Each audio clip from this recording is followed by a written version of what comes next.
Welcome to the Cycling in Alignment podcast, an examination of cycling as a practice and dialogue about the integration of sport in right relationship to your life.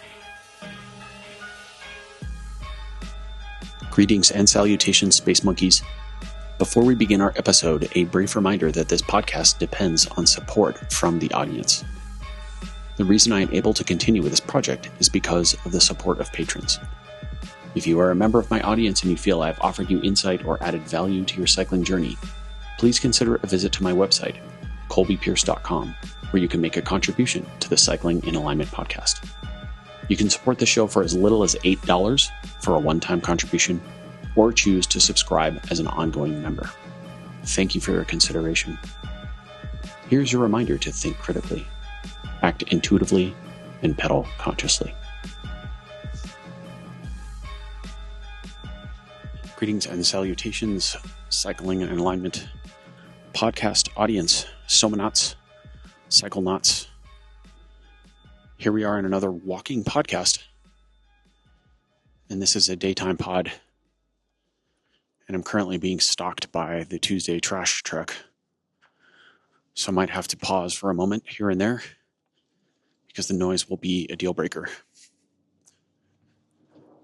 And you might get some more noise today than normal because of this daytime function, but I felt it was best for me to go for a walk today during sunlight hours.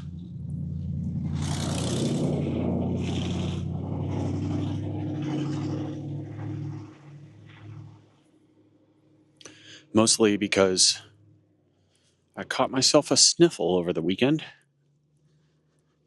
and I think it's best for me to be in the sun right now. So I'm not riding bicycles today. No bike practice. And it is a lovely sunny day at the moment and not windy. And just a brief few housekeeping items before I get rolling. One is I've gotten a lot of good feedback on my podcast with Lawrence Van Lingen, which was the last episode to drop. I was pretty pleased with that one. Hopefully you all found it insightful. I think Lawrence and I are quite parallel in our lines of thought in many respects. And getting the chance to interact with him was quite nice for me.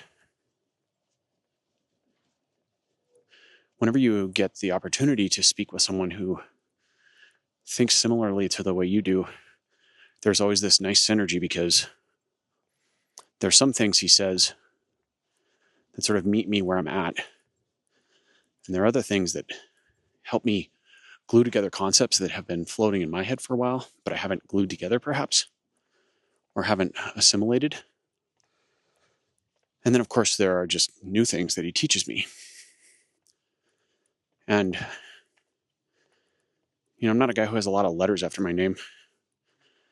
I don't have many PhDs that I can use for flying alien spacecraft, so to speak.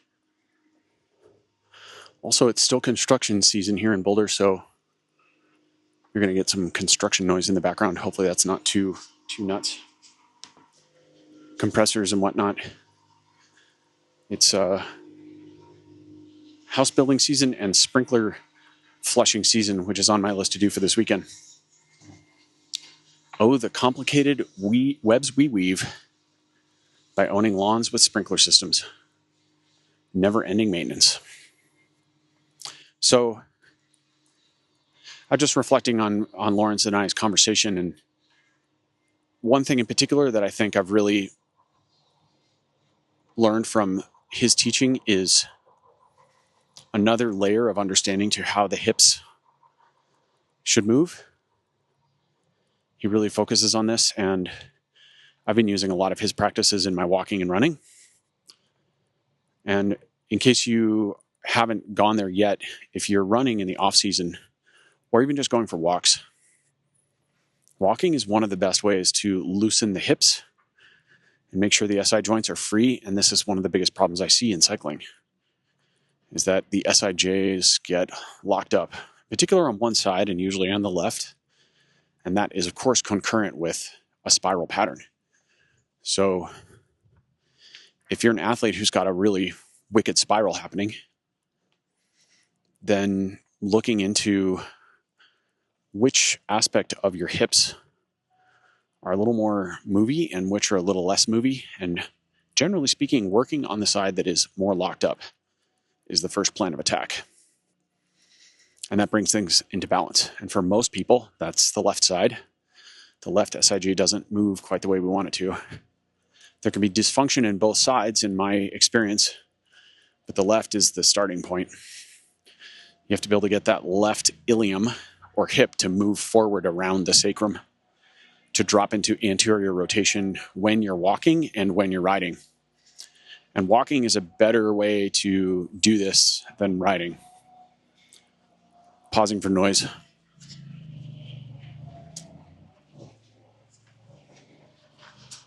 I'll be away from all this noise in a moment when I get on the trail.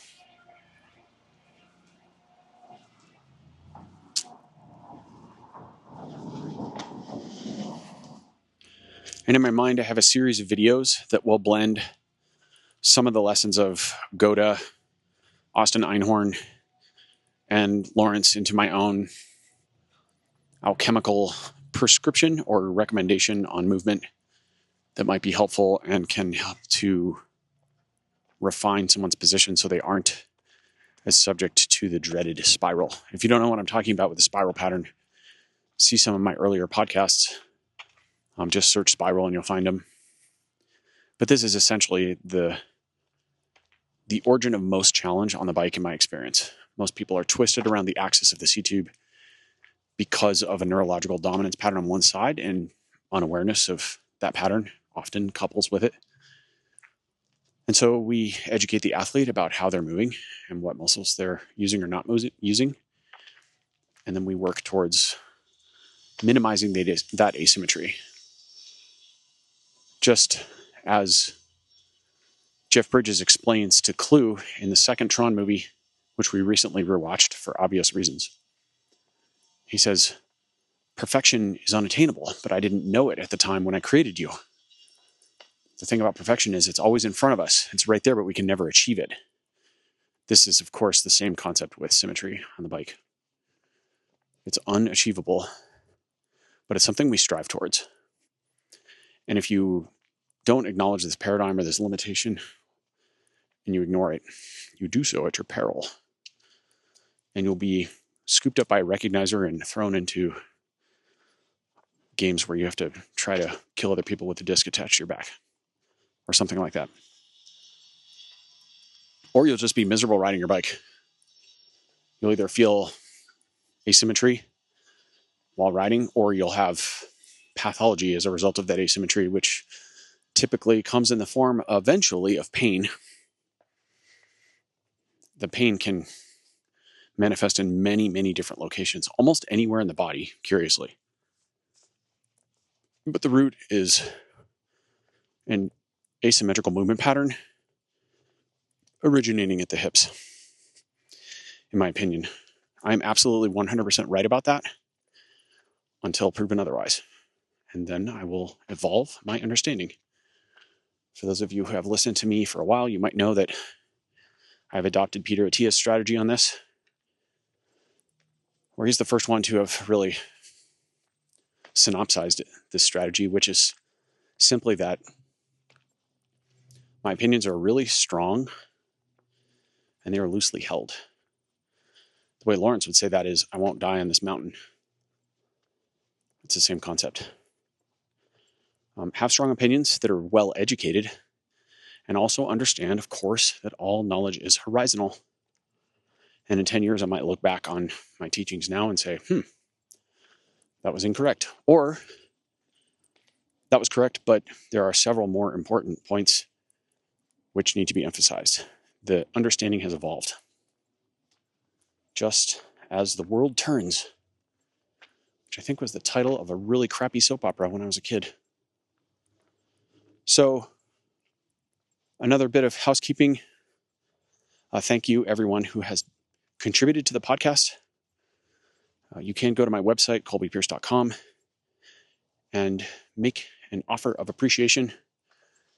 And this is something I set up a while ago just to make it simple for people to show that they got value from my podcast. And I really do appreciate those contributions. It is expensive to run this whole show. And I'm somewhere maybe around breaking even at best. So lest you think that I'm some Joe Rogan who's making I don't know how much money from this kind of stuff, rest assured, that's not the case. I'm basically looking to cover costs, which would be nice. But the most important thing is that I'm helping people. And that seems to be the case based on the feedback I've gotten. And so that's really where my gratitude lies, is in the evidence that I am helping people improve their quality of life and their experience with cycling, their relationship with sport. That's the goal. The whole paying for stuff is just details around that mission. One other point, maybe I'll turn this into a separate rant at some point. This is unrelated to any previous topic I've just mentioned. But I have to say I've been having this conversation recently with a lot of athletes. And I'm just going to call out all gravel promoters. And I'll mention Lifetime by name because they're one of the big boys. But you guys are fucking it up. I mean, gravel's this amazing experience, and yeah, most of the races are a little too fitness competition-y for me, for my personal taste. Doesn't mean I don't participate in them. I like a style of bike racing that involves a little more a balance of tactics, racecraft, and engine, and skill. And a lot of gravel races become basically just fitness competitions. Steamboat being the best example this year, and I won't beat up on Steamboat too much because I really like that race and I like everything Amy's done and their entire organization. It's an amazing event. And they've had some significant challenges with the city of Steamboat, and that's understandable. That comes down to the simple paradigm that, from my perspective, and what I've read, is that affluent communities don't really want to deal with bike racing. Steamboat's a very affluent community. They have a lot of really nice, expensive properties and well-to-do ranchers and people that live up there. And that's part of the reason that it has a draw for us as cyclists. Because everyone wants to go places where there's nice restaurants and coffee shops and, beautiful rolling farm country in the mountains with big, pristine ranches and historic old farm equipment sitting out in the yard and beautiful horses and mountains and views and all that stuff. That's what makes good bike racing. Well, I should say, actually, the racers are what makes good bike racing. But it's a nice environment to race bikes in. But if you contrast Steamboat to something like Leadville, which was an old mining town that was basically dying and had no real way to generate any sense of economy or tourism in it, then Ken Chobler came along and was like, hey, I've got this crazy idea.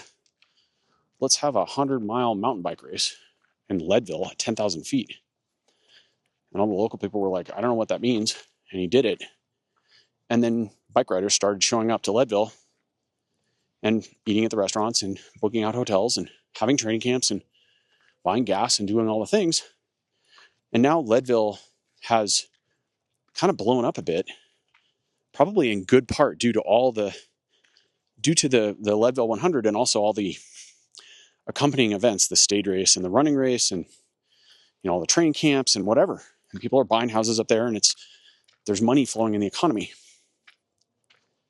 And so a town that doesn't have an existing happy financial base is much more likely to accept an event like that, because those local people recognize quickly that the money is pumped into the economy by that event. But Steamboat doesn't need our money. I mean, the Steamboat race, the SBT gravel, produces an insane amount of money over the weekend, but that's also, I don't think, anything hyper exceptional in the scope of Steamboat's year for the businesses. But if all the locals can't drive anywhere and every restaurant is booked and there are just bikes everywhere and people peeing in lawns and throwing trash on the ground and all those problems, then you can see why pretty quickly they're intolerant of us. So, as usual, we're kind of our own worst enemies. Good job, bike riders. Stop fucking running stop signs, by the way. You dipshits. I'm talking to my own ride friends when I say that too. They're just as bad as anybody. And so, here's the thing though. All the promoters, all that stuff is sort of a sideshow to the point I'm making, which is gravel promoters are doing it wrong. It's 2025. This is a key point. There's no universe where this makes sense. Your typical gravel experience kind of sucks for one big reason. Like there's a lot of logistical challenges and considerations for someone who's racing a gravel race, right? You got to figure out how you're going to get your water and how much you're going to carry at the line versus are you going to stop, and feed stations and how much food you're going to carry, and all the other million details that go into that. But one of them that should not be a major stressor is that if the race starts at 7 a.m., people are lining up at 6:08 a.m. and standing for 52 minutes on the line. This is making a thing that isn't really that healthy for humans on the whole, at least on the day, much less healthy. And it just adds more stress to everything. And so what I'm saying is, in 2025, we can figure out a way to have a more organized start grid than simply treat it like a criterium with 100 dudes where everyone's trying to line up in the start line so they can be in the first 10 through the first corner. This makes no sense. And I don't know what the answer is, but I know it's solvable. Maybe it's have an army of volunteer kids make a chalk grid on the street the night before, and every single number has a place. And it's not hard to figure out how to rank those numbers. You can have some sort of point system or some sort of submission of previous year's times. I don't know. And yeah, there'll be some fudging and this and that, and it won't be perfect, but it'll be way better than everyone standing in the line for 52 minutes. Like, what the fuck? This may sound like super entitled gravel complaining, and it is, but it's also just an easily solvable problem. So like, why are we doing this? I feel like I should be able to roll over to the line. All of my athletes should be able to roll over to the line and be there 8 minutes before the start when it's already cold as hell and you need to use the bathroom 4 times and double check your tire pressure, let alone if you have a problem. Like, one of my friends had a problem right before the start of Steamboat this year, and her shifter just on the way to the race, like, just decided to stop working. I don't remember what the deal was. Like, I think it was like the battery just had to be taken out or swapped or cleaned off or something. It was relatively minor, but she needed to go find someone who could figure out how to help her and do all this stuff. And by the time she did that, she was, 500 people back. Now, in her case, that didn't end up being a huge deal because she was there just happy to be part of the experience and ride along and do her best given the day, but she wasn't looking for an actively competitive placing in her category. Most people aren't thinking that way, though. And most people want a more fair shot. So if you're a rider who's strong enough to be 50th out of 1,000 people, but you're starting in 600th place, then your entire day is characterized by passing people. And on the one hand, that's reasonable and fun, because it's always fun to be the person who's faster than just about everybody. But on the other hand, you don't really get the chance to shine or race even, because you're just passing a sea of people all day. And vice versa. Somebody who lines up at 6:01 a.m. and is going to get 700th place really shouldn't be in the first 50 on the line. Because if anything else, it's just dangerous, potentially, for everyone involved. Right? I mean, there's a factor where sometimes the delta between the best bike riders and the riders who are less experienced is so large that just having those people in the same group can cause problems. Because someone who can move up through a group very, very quickly and has good pack skills, you put them in with really inexperienced riders, and sometimes the experienced rider will count on certain behaviors from an inexperienced rider that don't really manifest. And then you get a problem. Quick example, and I'll be done with this part. Any experienced bike rider knows that basically when your handlebars are ahead of the other person's bars, you basically control whether they go left or right. So if my bars are ahead of yours and you're on my left side and I turn left, you more or less have no choice but to turn left with me. Now, if I'm going to turn left and I don't want to crash us both, I have to make sure that when I turn left, there's room for both of us to turn left. And an experienced rider understands that, but an inexperienced rider may not. They either might not react quick enough, they may have no idea what's going on, or they might freak out when you start to turn left, even though there's plenty of room to do this, and hit the brakes way harder than they need to, or just panic and run into me anyway, etc. So there's a recipe for some challenge there that maybe could be avoided. What I'm saying is, gravel promoters, figure it out, man.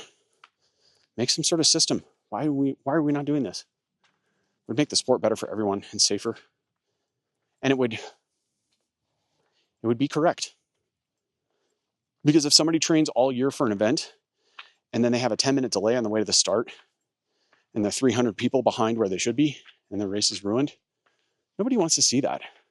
Especially when people train and race so hard and travel so far and do all the things, and then they get there and there's something that's relatively out of their control sometimes, and they end up getting screwed by it. Like, that's just not right. So I'm here to voice for the unspoken or something like that.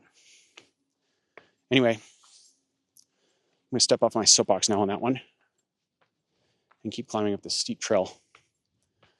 And changing gears, I want to begin a conversation about perspective, and specifically which orientation bias you might have. How do you face? Do you face north, south, east, or west? Or translated into time, do you face rearwards, forwards, or present? The fourth direction would be, do you see the world without time, like Neo? So someone who's rearward facing, this is someone who's preoccupied with replaying past events in their minds. And there's an old saying or teaching that depression is an obsession with the past. So if we're always looking backwards in our lives, and that's our focus, we might be ruminating. We might be replaying old events. We might be living in the world of woulda, coulda, shoulda. And we might be causing ourselves undue angst and suffering simply because we are oriented in that direction. It can become habitual. I mean, this is definitely a thing. We have what's known as a default mode network. And this default mode network is sort of just the way we are, the way we present, the way we look at the world. You might say it's our aptitude or our psychological bias, our emotional bias. So, good examples of archetypal characters who are rearward facing. The first one that comes to mind is Uncle Rico from Napoleon Dynamite. You probably remember that character. So Napoleon is this kid who lives in Boise, and he's this nerdy dude. And his Uncle Rico comes to stay with him. And Uncle Rico's not exactly crushing into life. He's got no real job, and he lives in a van.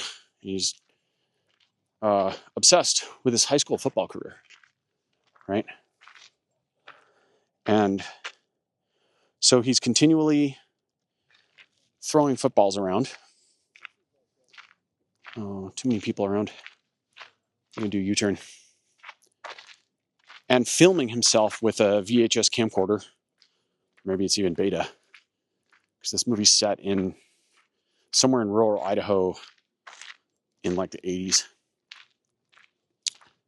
And then at one point in the movie, he talks about how if the coach had just chosen him for state and he had made the state team, they would have won the championship, and then he would have gotten selected to be on a team, and he'd be a pro football player, and he'd have, some super hot wife and a fancy Corvette. And he kind of goes into this diatribe about how his life was ruined because he didn't make the state football team. And so he's filming himself throwing footballs with this camcorder all the time and recreating his past. Hi there. Hi. Oh, thanks. You bet.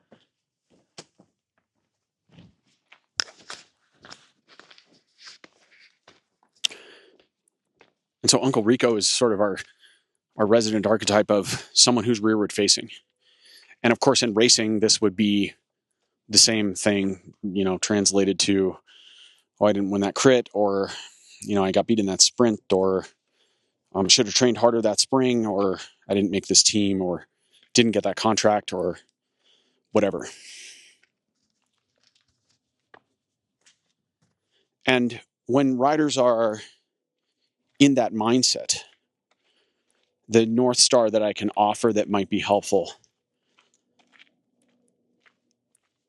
would be, or maybe I would say the South Star, actually. When we meditate, we usually face south.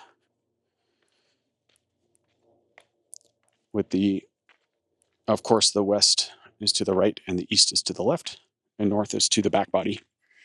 And so when we're thinking about Rico and his orientation, or someone who's rearward facing, what we imagine is that they are replaying that incident as though they wish it did not happen, or it went differently.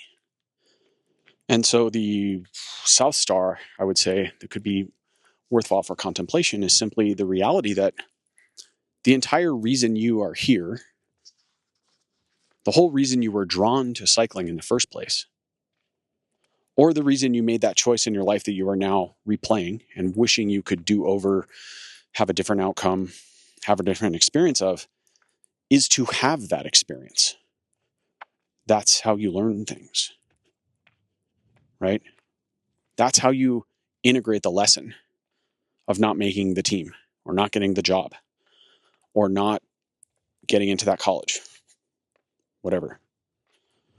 Not winning that sprint. When you lose the sprint, that's the most powerful lesson there is. If you're paying attention, and if you're wise enough to integrate the lesson. That's the reason you're here, is to have those experiences. Insect attacking my ear. Go away. No, you may not live in my ear hole. Thank you. And so sometimes that doesn't come as much consolation, but my goal is not to console someone who is having this experience. It's to kick them in the ass and help them move past the lesson, integrate and move past, absorb, right? We breathe, we absorb, we ingest, we create, we move forward. And so when we have that type of perspective, it can be very powerful and life-changing if we are able to integrate those lessons from the past. Move forward. Not ruminate. Ruminatory thinking is when we're replaying. Now, we could chalk this up to an easier said than done conversation, because sometimes you just start thinking about things and replaying them, and then we let the movie play. But that's the key. It is a choice to let the movie play. Sometimes this happens to me when I'm sleeping or about to fall asleep, or maybe I wake up in the middle of the night. I'll start replaying some old race adventure or some old team experience I had. And I'll just stop myself. And I'll think, I don't want to sit here and think about this for 10 minutes or 20 minutes. I'm going to change the track. to something more pleasant. And it's literally like picking a soundtrack or a movie. What do I want to think about? And I'll just stop that train of thought about that old teammate or that person I had that fight with or whatever, or that moment that was maybe a bit embarrassing. I don't think I get embarrassed often, but of course it happens. I just start something else.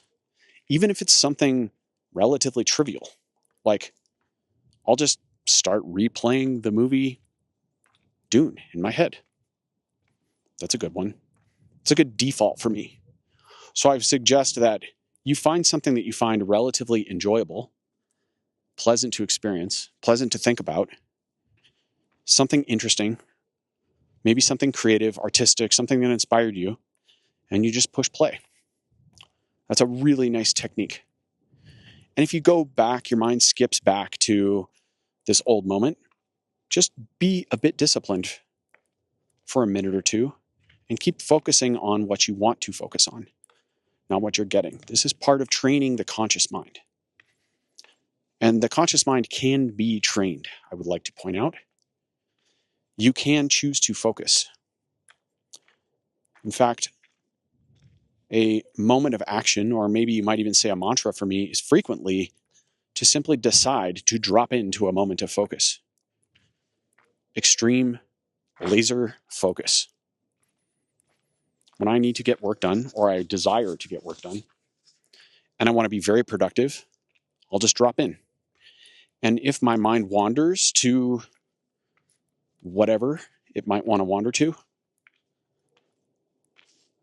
I just redirect. And at first, this might be really challenging, especially if you've never practiced this. But with time, it's a skill, just as is anything else. And you can become better at it. Hi, pup. Mom's going that way. I'm going this way. Mom's going that way. I guess so. Or something is down here. So hopefully that's a bit of helpful processing for the rearward orientation. And to be fair, I think all of us at times have all four of these orientations. The question is, how often can you drop into number 4? That's the unknown, right? Or the hardest, the least likely to be skilled at, and that is seeing the world without time. But the second orientation is to be present. And many meditations and meditative apps and meditation teachers and styles would offer that this is the place to be. We want to be in the present. And I do think that being present is extremely important. And it is also a skill that we should command. We should have command over our ability to immediately drop into the present with laser-like focus. And when we do this, we can accomplish so much. And we can learn so much about the world. And we can be so observant about our experiences that they help us integrate those lessons so quickly. Right? I mean, I'm sure you've had this experience that I'm about to describe that I've had many times, which is I'll be taking a class or listening to an instructor, and there are moments when I'm so dropped in, they teach me a complex subject literally in one sentence, and I've learned it. It's integrated. Then there are other times where I have to go back and reread a paragraph or replay a lesson or hear the same lesson from my teacher 4, 5, 10 times. And for some reason, it's not landing. And while on the one hand, it could simply be that that lesson is a bit outside of my envelope of experience and understanding to the point where I'm not quite there. I'm just not capable of assimilating it. That's possible. And for sure, likely in some instances. But just as well, there are times when I'm simply not quite 100% present. There's some percentage of my RAM that is preoccupied with something else in my life.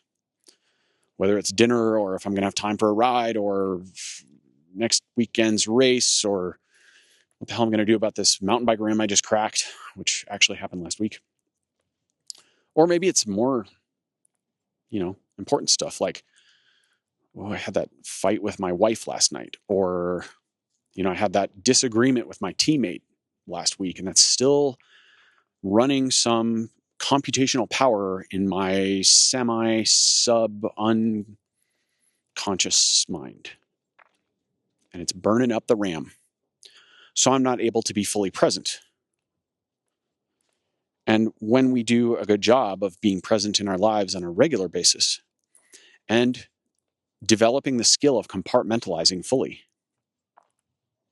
and most importantly, having our shit together as adults, then we can be more present. For example, I wanted to leave for this walk to record this podcast about an hour before I did. But I went down to my desk to organize my things and realized I had some stuff that needed to be taken care of. Specifically, just bills to be paid, online bills, and I even had to write a check for one thing. I mean, I don't know who does that anymore, but I did today. I might be the last person. That was probably the last check ever written. And hopefully, it's kind of a pain in the ass. And I just had to do those things. And I realized in a nanosecond that I would be more present now and able to relax into this monologue and hopefully access more descriptive vocabulary and glue together concepts in a more useful way if I had these damn bills out of my subconscious or out of my awareness, we'll say. Whatever. We can use the word awareness, I think, is a good way to describe it because I might be conscious of it, I might not. But the more empty the vessel is, the easier it is to channel understanding, which is different than knowledge, non-trivially. And I'm not here to tell you I have all the understanding to channel. I just do my practice, try to clear my mind, be empty, be open, and then the words come. That's how it goes. So being present is a life skill. And I see many people who, we see it on all sides. All three of these orientations have their upsides and downsides. So I'm not here to tell you to do one. What I'm suggesting you do is reflect carefully on what percentage of your life your mind space occupies each of these three or really four orientations. And whichever one you can't see or you can't get your head wrapped around or you can't understand, that's probably the one that needs attention. Let's see. Left turn, right turn. Let's go right. We have enough time. If you do not take time, you cannot have time. It is stupendously beautiful out today. We're going to do photo.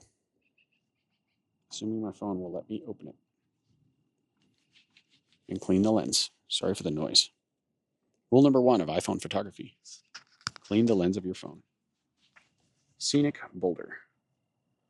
Oh, this is perfect because it's one of those photos that do justice to how beautiful it is today. So be it. You'll just have to take my word for it. So,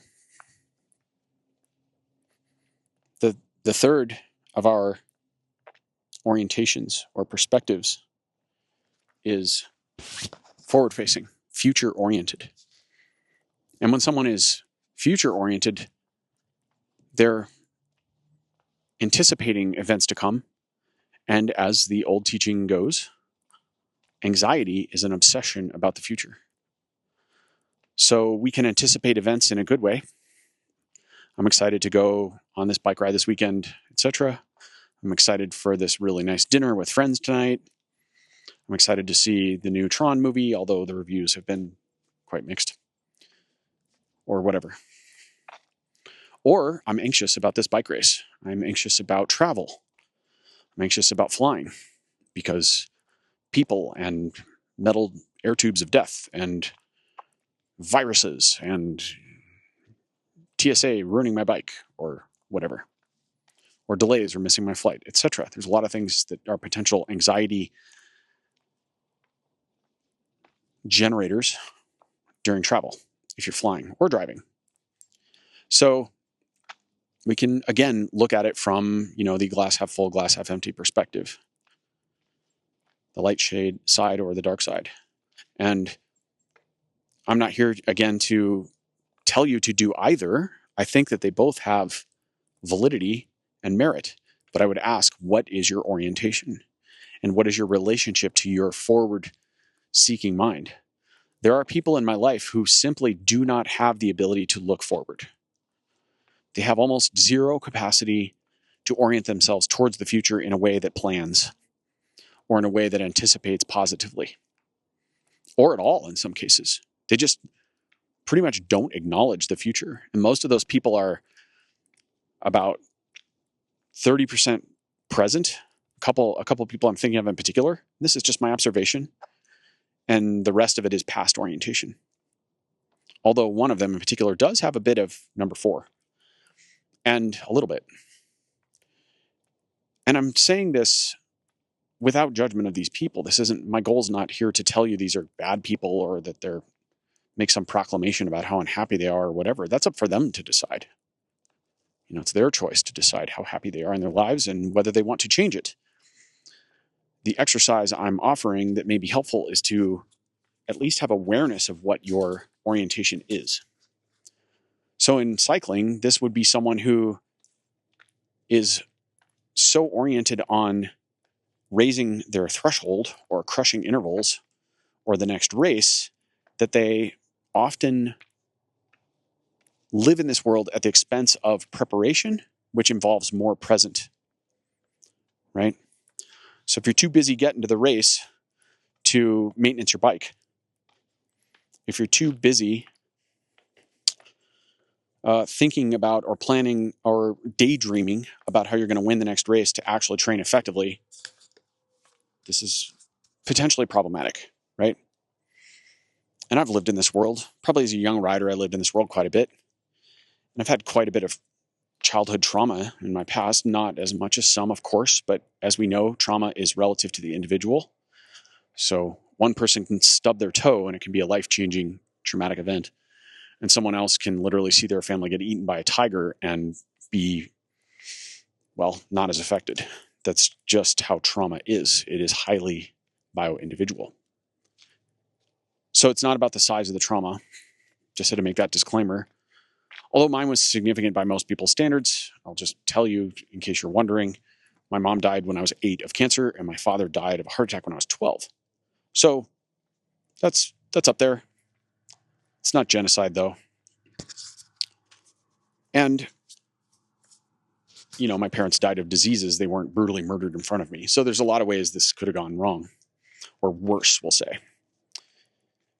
And so it's safe to say that as a young rider and a young person, I was not really oriented towards the past. And I would say that's probably still in some ways my least occupied orientation. I don't have a ton of orientation or occupation or rearward-facing reflection on my childhood. There's some there. But as a practice, I can probably do some more work in that area. And it will help me become a more whole person, ostensibly, if I do it with care and with the right perspective or the right, maybe guiding principles. But if I just go haphazardly, semi-dream stating about it and replay negative memories, well, then I'm just reinforcing old, crappy patterns. If the water's running through your yard in a way that's causing erosion, and you don't change the course of the river, you just let it go the same way, then eventually you're going to have a gaping canyon in your backyard. So water's going to flow no matter what. And in this analogy, water represents emotion. But water can be directed, and it can be diffused. It can be sprinkled. And when we sprinkle it in the right places, then things grow. But if we let it run amok and ignore it, then of course it creates problems. Right? So you can tell it's crunchy leaf season now. Crunch, crunch, crunch. I'm not eating cornflakes, I promise. So someone who's forward-facing might have anxiety about future events. And of course, as the old saying goes, there's nothing to fear but fear itself. Often these anxious moments are simply imaginal creations of the mind. And we often can imagine, if we inject a healthy dose of negative bias into the equation, we can imagine things going pretty poorly. And if we keep ruminating on that exact outcome, well, we're probably making it more likely. And that's not constructive. So again, I would offer that a little bit of discipline in directing the conscious mind can be quite useful. And this comes from a place of stillness, or you might say 0-point consciousness, observing what is without judgment. And then when things arise, we redirect into a crafted experience of consciousness, or you might even say cultivated. So let's see, what's our archetype of someone who is future obsessed? I don't know about that. Maybe it's Doc from Back to the Future. I hadn't thought that one all the way through. I guess I didn't give an archetype for the present either, but Uncle Rico does nicely for the rearward one. I'll have to percolate on those. Maybe one will come to me for each. But I think you get the idea. And we can hopefully see how each of these archetypes, if they're expressed too fully, come or manifest at the expense of the others. Right?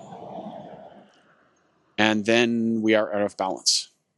And they each have potentially problems, but they also have strengths. Reflecting on the past helps us grow. Those who do not learn from the past are condemned to repeat it. So, when you go get beat in a bike race, in a sprint 5 times in a row, making the same mistakes, then you put those all together and you learn, and then you win the next sprint. Or you do something differently, and maybe you still lose, but you're evolving as a rider. And when we are present, we have those experiences of integrative learning that are invaluable. Or just simply present observation with the moment, which really lets us appreciate the beauty in life. I mean, in 2025, is there not an endemic situation of people being too occupied with so many things on their lists to accomplish? One of our greatest tools to offset this is the present moment. Finding dead space. I did a bit of talking about this a few episodes ago. Oh, there's a random flip-flop on the ground. Where is its evil twin? So we also must see that the future orientation has problems, potentially, and gifts.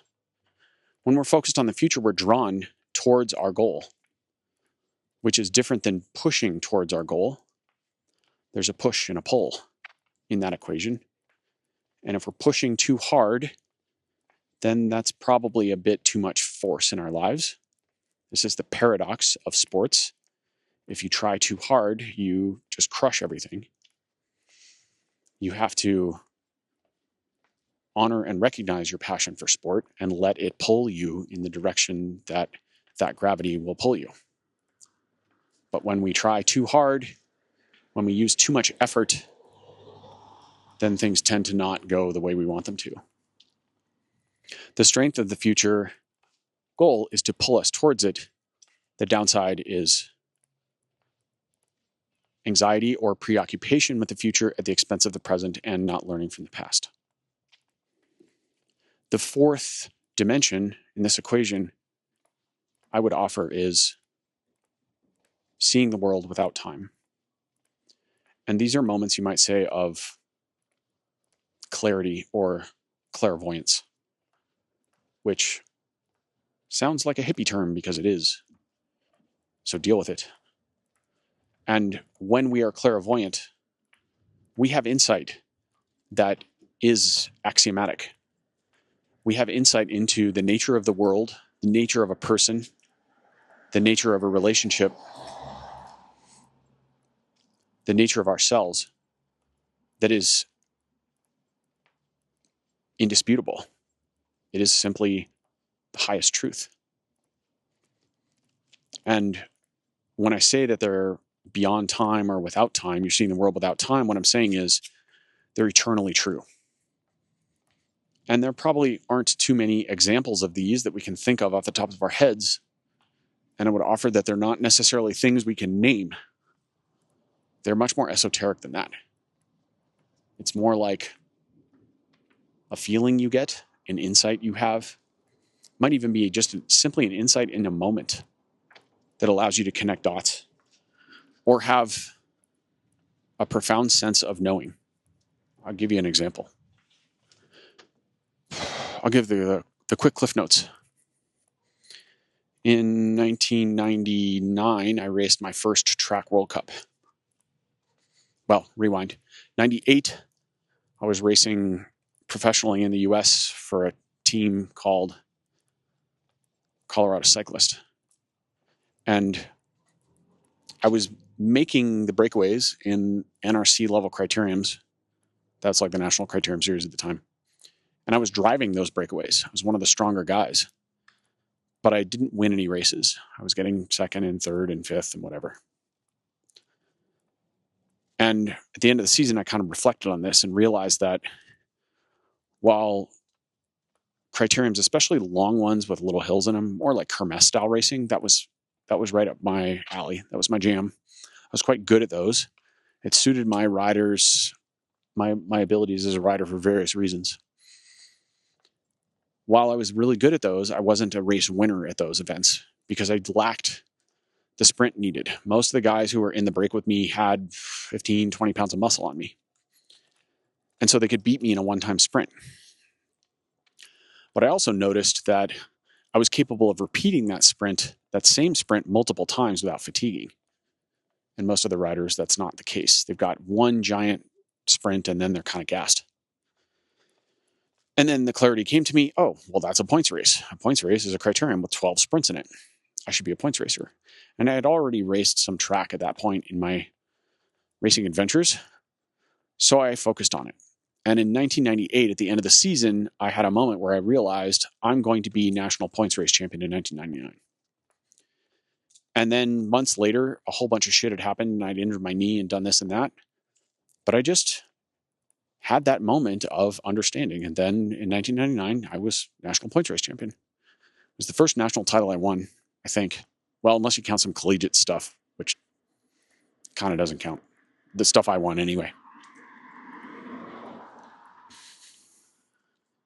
And then I went to my first World Cup later that year, and it was in Fiorenzola, Italy. And it was terrifying because the track is 400 meters long, but very narrow, and there's a chain link fence all around the top of it. And the points race field was huge. And it was, I don't know, like 32 riders or something. They let a lot of riders in because it's Fiorenzola.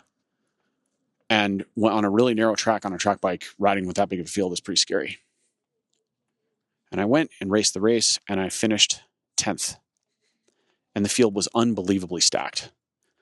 Like, Silvio Martinello won the race. He was if I'm not mistaken, he was the gold medalist from the points race in Atlanta. So the field doesn't get any better than that. And immediately when I got off the track, I did this calculation in my head. I knew the performance I had given in that race was definitely not up to my potential. It was a good ride, but it was not up to my potential. And I finished 10th. And my instant conclusion, my instant fourth dimensional perspective was, I can win one of these World Cups. If I just got 10th and Silvio Martinello won, I know I can win one. It's within my reach. And I told that to the national team track coach at the time, Craig Griffin, and he looked at me like I was from fucking Mars. He did not believe me. Which is a bit disappointing because Craig's been around the sport a long time and he knew me as a rider a bit, and he probably should have been able to see that at least I wasn't completely off base.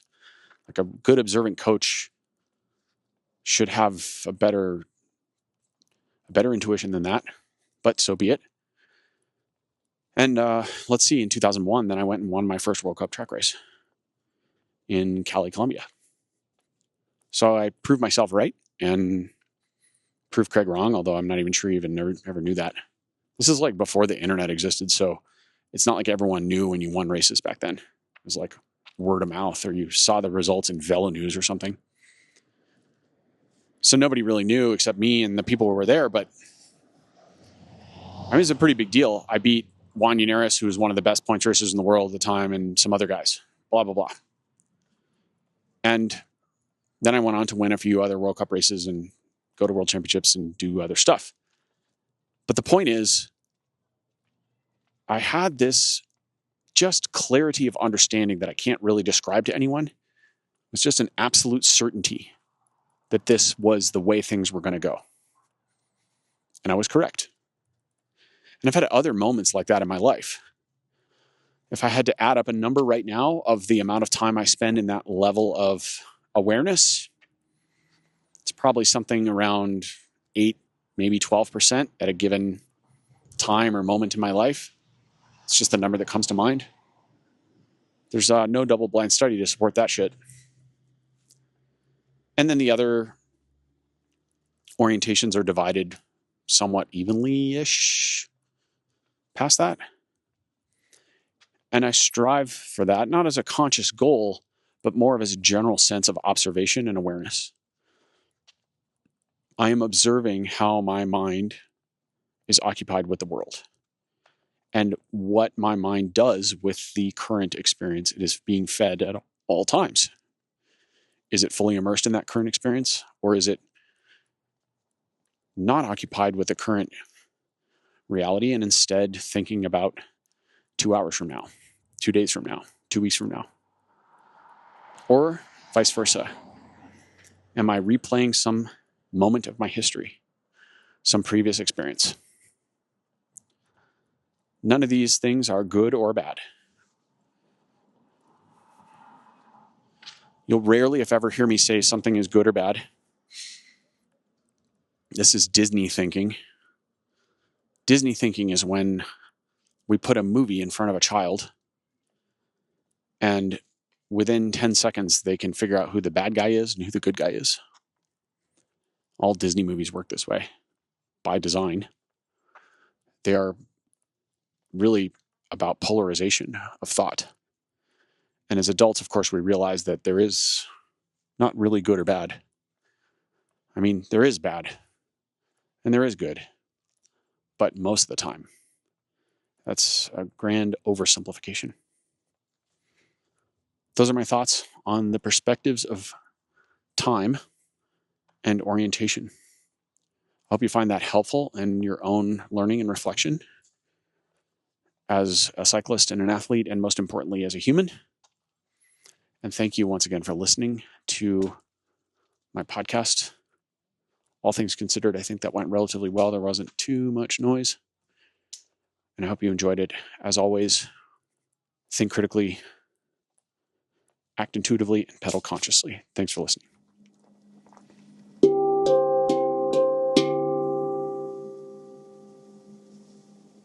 Wisdom from the Tao Te Ching.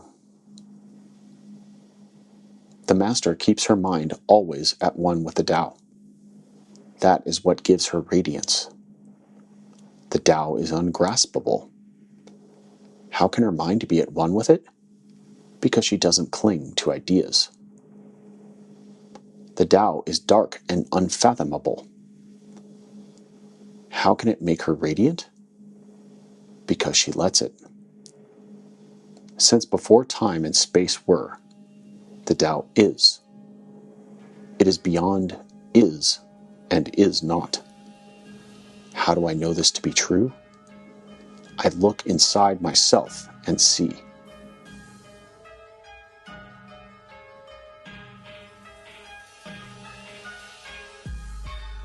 Attention, well dippers. Did you know that I offer a unique service at my studio in Boulder, Colorado? An integrative fitting is the culmination of my experience and understanding that helps an athlete have a deeper insight into their relationship to cycling and movement.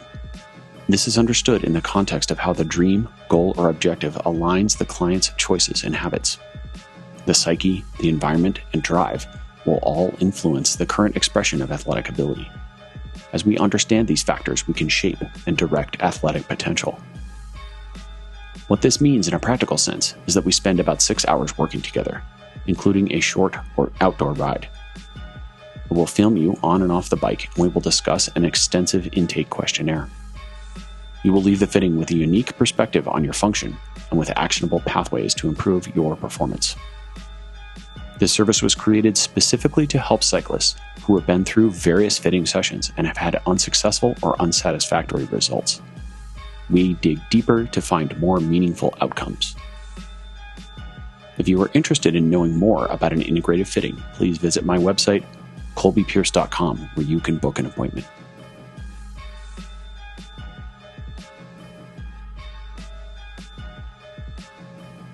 Epilogue. I want to share a few brief thoughts about the inception of Cycling in Alignment. The purpose of this podcast is for me to get 3.5 decades of hard-fought lessons out of my skull. Some of them through my own research and reading. Some of them I've been taught through mentors and colleagues, other riders, other racers. A lot of it, a massive amount of it, was simply trial and error through my own stubborn methods. And that has amassed a certain amount of experience and knowledge, understanding. And while I think I'm reasonably smart and I know quite a bit of stuff, I want to make it clear that the opinions that I share on this podcast are belief systems built on what I've experienced to this point. And that some of those opinions are pretty strong, but they are also loosely held. That is to say that if I learn more about a topic and have a greater level of clarity or understanding,